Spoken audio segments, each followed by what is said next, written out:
Oi, fala aí.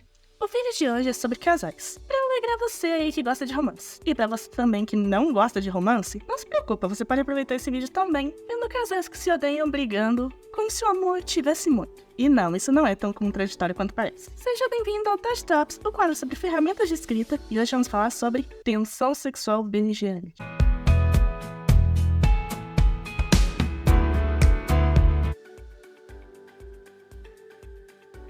Tensão sexual beligerante é mais comum em comédias românticas, mas podem aparecer em qualquer casal de qualquer gênero de filme ou livro. A tensão sexual beligerante é um recurso usado para construir, ou pelo menos tentar, construir química romântica num casal. É quando duas pessoas parecem se odiar radicalmente por motivo nenhum, com brigas raivosas e mesquinhas, mas ainda assim sentem alguma forma de atração entre si, mesmo que eles próprios não percebam, ou sejam muito orgulhosos para admitir. Ou seja, mais ou menos a versão adulta daquela brincadeira que você ouvia quando era criança. Se o menino implica muito com a menina toda hora, quando você for ver, a cela inteira forma uma roda em volta deles e grita: tá namorando, namorando, tá namorando. Os dois brigam o tempo inteiro, seja com insultos ou até tapas, mas todo mundo consegue ver o quanto eles se gostam. E se eles conseguirem engolir o orgulho suficiente para aceitar que se gostam, você pode esperar que eles nunca vão admitir um pro outro o que sentem, achando que não são correspondidos, ou pelo menos não vão contar até o último capítulo do livro ou os últimos 15 minutos do filme. A história desse trope eu acho curiosa, porque ele mudou muito de acordo com os tempos. Isso porque, antigamente, esse enredo era baseado na subversão da expectativa, porque era considerado surpreendente dois personagens que parecem se odiar ficarem juntos. Só que hoje se tornou um enredo tão conhecido que a maioria das pessoas consegue adivinhar que eles ficaram juntos. E isso provavelmente tem tanto a ver com a mudança dos relacionamentos a partir de então, como também pelo uso excessivo desse recurso através dos anos. Porque, apesar de ser famoso hoje em dia por causa de comédias românticas, pastelão e melosas, na verdade as origens da tensão beligerante são muito mais antigas. Tão antigas, na verdade, que podem ser encontradas em peças de Shakespeare, escrita quase 500 anos atrás.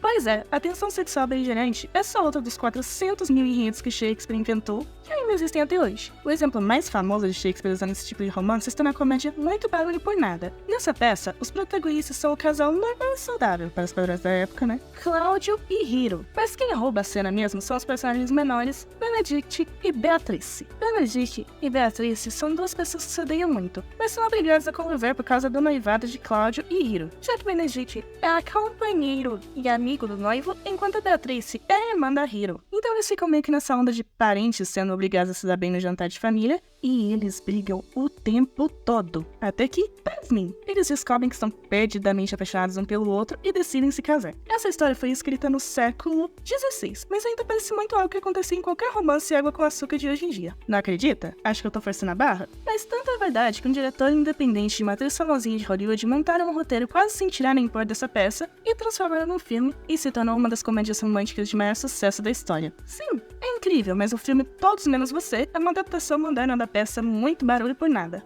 Segue exatamente os mesmos acontecimentos da peça, exceto que os protagonistas são o Ben e a Bia, em vez do casal mais saudável, mas menos interessante. O fato do filme ter feito tanto sucesso mostra como esse enredo antigo ainda se adapta às histórias modernas. Mas tá, com isso dito, mesmo que esse enredo ainda seja como hoje em dia, quer dizer que nós, que assistimos hoje, ainda vemos essas histórias com os mesmos olhos daqueles que aproveitaram essas mesmas histórias no passado? Eu digo que não. Como eu disse antes, o enredo era baseado no conceito de que seria surpreendente se os personagens que se odiassem acabassem juntos. Isso seria contraintuitivo, iria contra a expectativa do público, surpreenderia o leitor. Mas com o passar do tempo, se ficou sendo tão reutilizado que se tornou a norma. Qualquer pessoa hoje que saiba bastante sobre gênero de romance já espera que seja assim. O casal sempre começa se odiando, brigando sarcasticamente e se atacando o tempo todo, e negando seus sentimentos, mesmo que todo mundo ao redor consiga ver. Mas com o passar do tempo, se conectam de verdade. Mas eles continuam na negação plausível até gritarem os sentimentos um na cara do outro. Se torna previsível, todo mundo percebe o que vai acontecer. Mas o que eu acho curioso é que a percepção desse enredo também pode ter mudado de acordo com o contexto de tempo e lugar da história. Parece ser uma coisa absurda, mas pensa só, outros lugares e outros tempos têm percepções diferentes dos relacionamentos e do comportamento humano do que nós temos agora.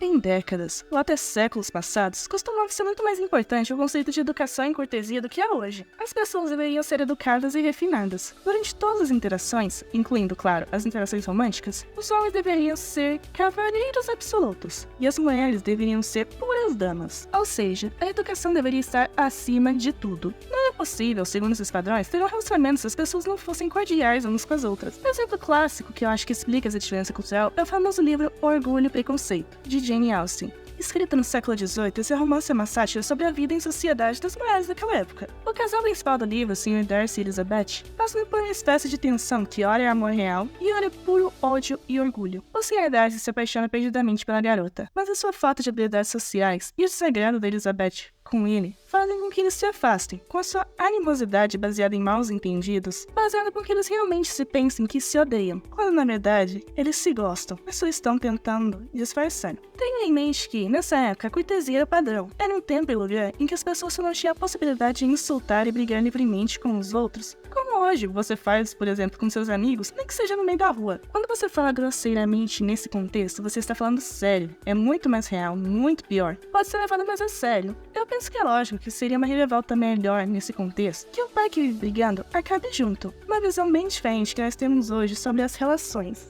Como em todos os aspectos da humanidade, as relações humanas também fazem parte de um contexto histórico, e elas também evoluem. Como nós estamos, digamos assim, numa época de baixaria normalizada... Bom dia! Vai tomar no cu! Simplesmente não vai ter o mesmo efeito um casal que se une através do ódio a uma sociedade que nem essa. Bom dia! Vai tomar no cu!